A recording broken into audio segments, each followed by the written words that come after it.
Assalamualaikum dan salam Sarawakku sayang. Bulletin UKAS edisi malam 9 Julai 2021 bersama saya Vivi Emir Zaika.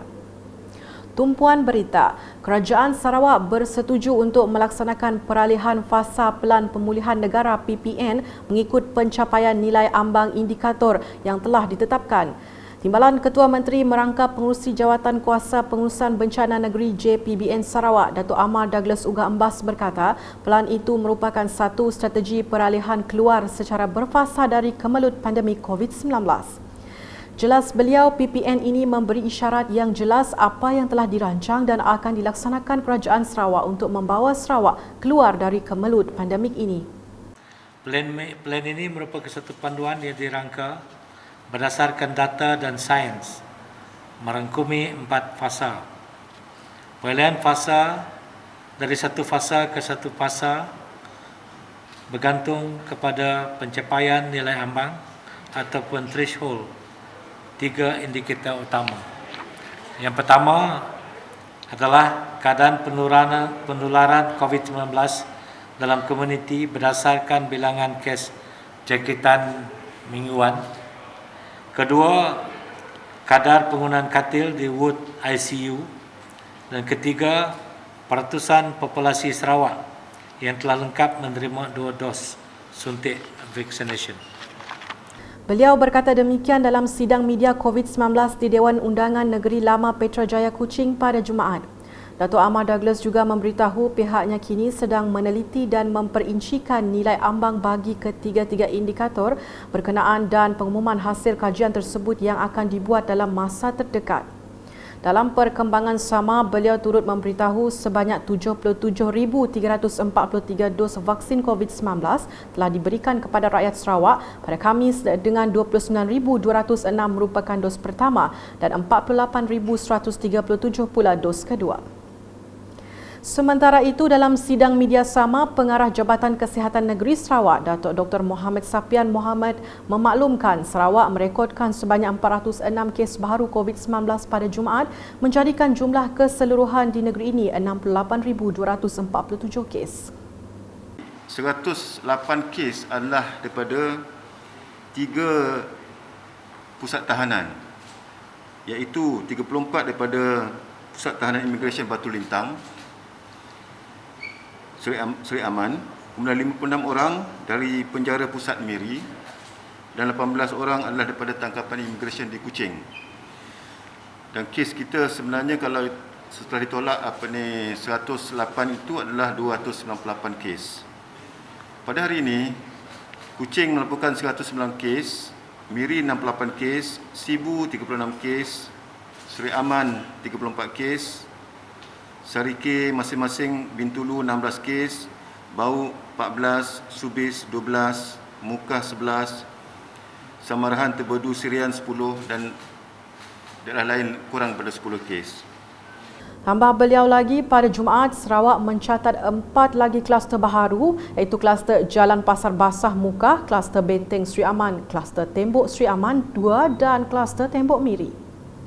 Berita diteruskan dengan Menteri Kebajikan Kesejahteraan Komuniti, Wanita, Keluarga dan Pembangunan Kanak-kanak Datuk Sri Fatimah Abdullah telah melakukan tinjauan projek pembinaan jalan menghubungkan Kampung Medong Lebrasau dan Kampung Klit baru-baru ini. Beliau memberitahu projek pembinaan jalan sepanjang 11.5 km itu menelan kos sebanyak 44.4 juta ringgit dan mengalami kelewatan 20% dari jadual yang ditetapkan.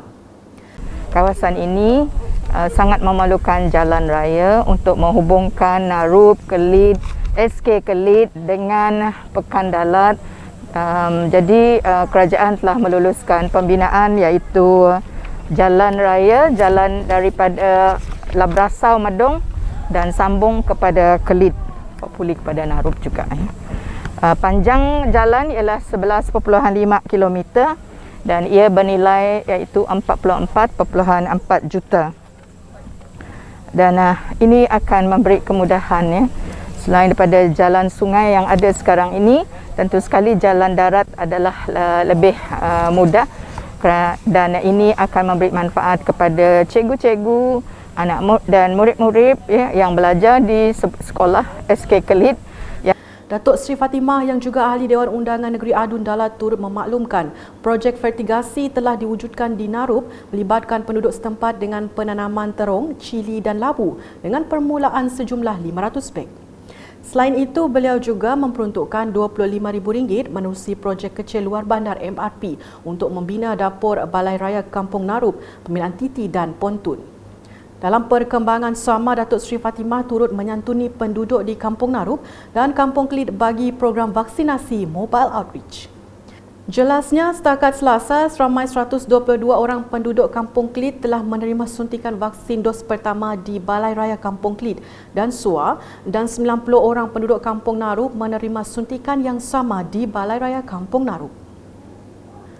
Seterusnya, Menteri Muda Perumahan dan Kesihatan Awam Sarawak merangkap ahli Dewan Undangan Negeri Adun Nangka, Dr. Anwar Rapai pada Khamis sempat meluangkan masa menyantuni keluarga Muhammad Azinatul Azizi, anggota Jabatan Sukarelawan Malaysia Rela yang meninggal dunia semasa bertugas di Pusat Kuarantin dan Rawatan COVID-19 berisiko rendah PKRC Laila Taib Sibu pada 2 Julai lepas. Dalam lawatan itu, beliau telah menyampaikan cek faedah Pertubuhan Keselamatan Sosial Perkeso kepada isteri Allahyarham Nurmadiah Mansur di kediaman mereka di Kampung Bahagia Jaya, Teku Sibu. Saya ucap terima kasih juga kepada pihak Perkeso hari ini kerana telah menyampaikan sumbangan awal, iaitu sumbangan untuk pengkebumian. Tetapi yang paling penting ialah kita bersyukur kerana Allahyarham pernah mencarum dengan Perkeso dan oleh sebab itu beliau mendapat manfaat, keluarga beliau mendapat manfaat daripada pencen penakat.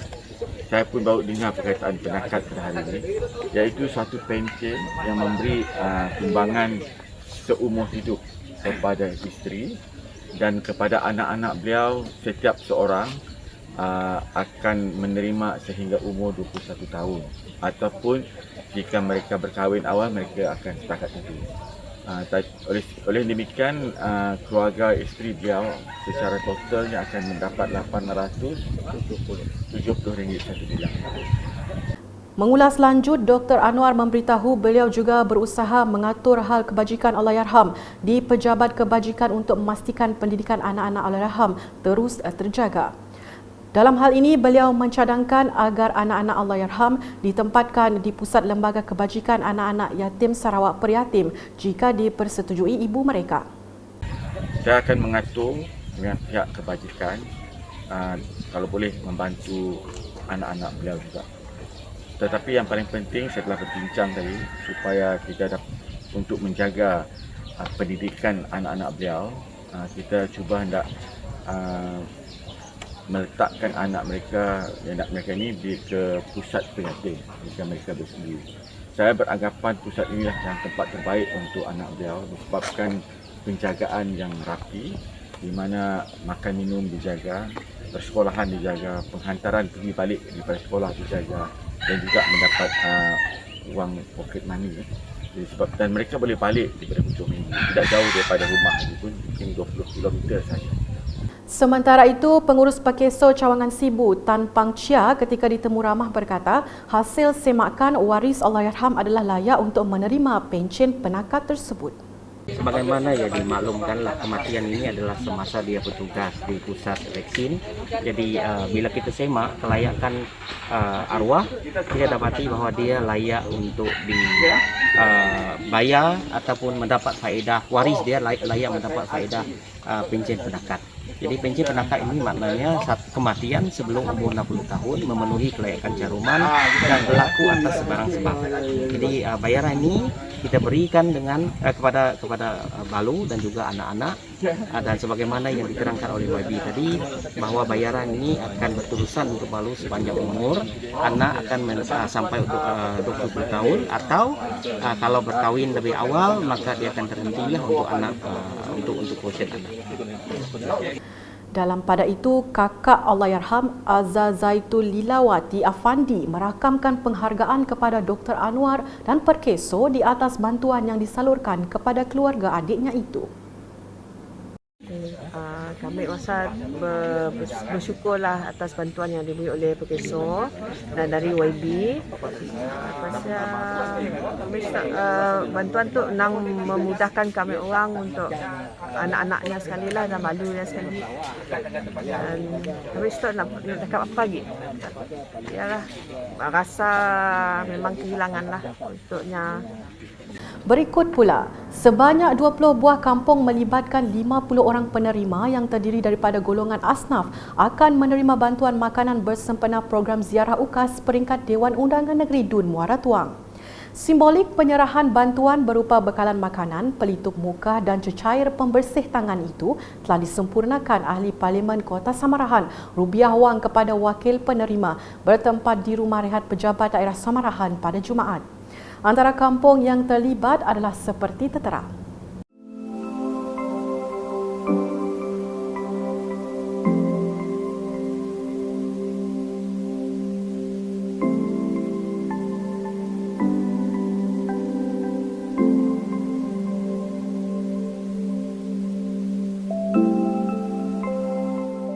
Rubiah turut menzahirkan penghargaan kepada Unit Komunikasi Awam Sarawak UKAS atas bantuan yang diberikan bagi membantu mengurangkan tekanan penduduk dalam tempoh Perintah Kawalan Pergerakan PKP.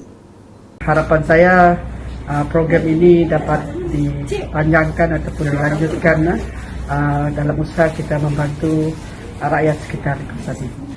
Selanjutnya, Pusat Pemberian Vaksin PPV Dewan Undangan Negeri Dun Pelawan yang dibuka di tingkat 1 Swan Square Sibu telah berjaya memberi suntikan vaksin kepada seramai 3,000 orang penerima dalam masa 3 hari program. Pembukaan PPV tersebut hasil kerjasama Jabatan Perpaduan, Kawasan Rukun Tetangga KRT Nang San, Sabekas Pelawan, Lions Club dan Sarawak Sibu Chinese Association.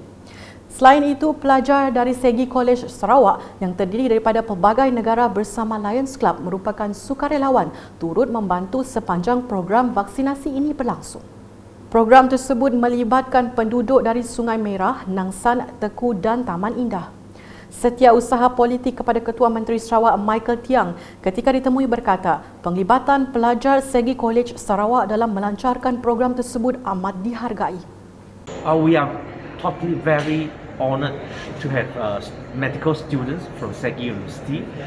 They are from all over the world, from Egypt, from Sudan, from India, Indonesia, our neighbours.